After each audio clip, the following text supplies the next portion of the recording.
Ilija Garašanin bio je predsjednik vlade kao i ministar inostranih poslova koji je krajem 1844. godine napravio tajni politički plan spoljašnje i nacionalne Srbije koji je poznat kao Načertanije.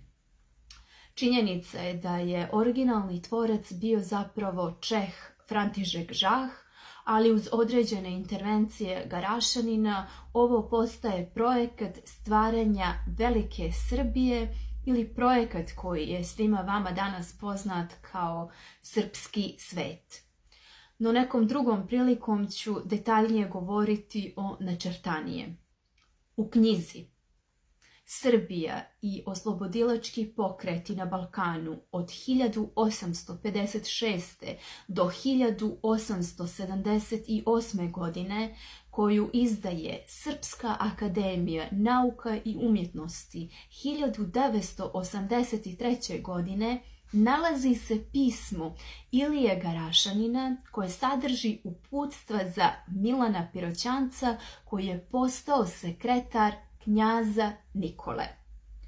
Ukoliko biste analizirali, uvidjeli biste da su u većini slučajeva sekretari Petrovića zapravo bili agenti koje je slala Srbija da rade na prisajedinjenju Crne Gore Srbiji i da negiraju identitet Crnogoraca tako što će konstantno govoriti da su Crnogorci i Srbi jedno te isto. Beograd 1866. Ilija Garašanin. Uputstva Milanu Piroćancu, novopostavljenom sekretaru kneza Nikole. Po očevom je poznat tajni ugovor potpisan između knjaza Srpskog i knjaza Crnogorskog u tom smislu da se obe strane soglasno rade o jednom ustanku koji će za cel imati da se svi Srbi, stojeći pod turskom vladom, od ove otrgnu i postavljajući Srbiju za svoj centrum podignu jednu nezavisnu državu srpsku.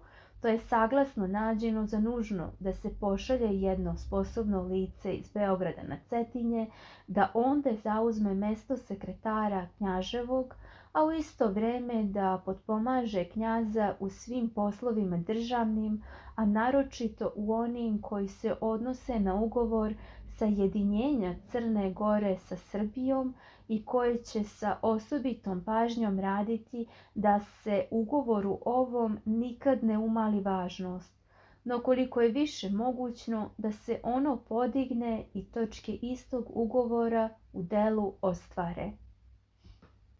Prema tome, dakle, vi ćete se starati da zadobijete što je najbrže mogućno neograničeno poverenje knjaževo i sviju lica okružavajući knjaza i imajući upliv na njega i na državna dela, a da bi se u ovako stanje postavili, vi morate pre svega starati se da upoznate tajne misli i težnje kako knjaževe, tako i njegove okoline, odnoseći se na dela državna i pored toga i privatne naklonosti svakog i ponaosob od nje.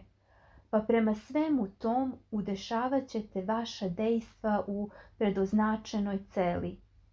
Čuvat ćete se da nikad ne pokažete prezrenje prema običajima crnogorskim, niti da umaljavate važnost onome što se kod nje za važno smatra, pa makar se to njemu drugačije činilo. Ispravljajući pogrešna njina menija, treba to činiti samo načinom koji neće u njima negodovanje pogađati.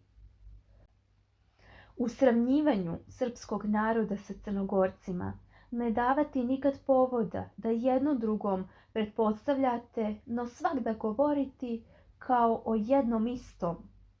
Upoznajte se brzo sa svima ontošajima koji postoje između Crne Gore i strani praviteljstva, a naročito sa svima aktama, javnim i tajnim, ukoliko vam se ova posljednja htenu poveriti, pa odnosila se ova na skorašnja ili na najstarija vremena. Prema stanju ovi akta ustrojite jednu arhivu, ako je do sad nemaju, razdvojiši tajna akta za sebe, a javna za sebe. Red arhive neka ne bude veoma zapleten, ali na svaki način jasan.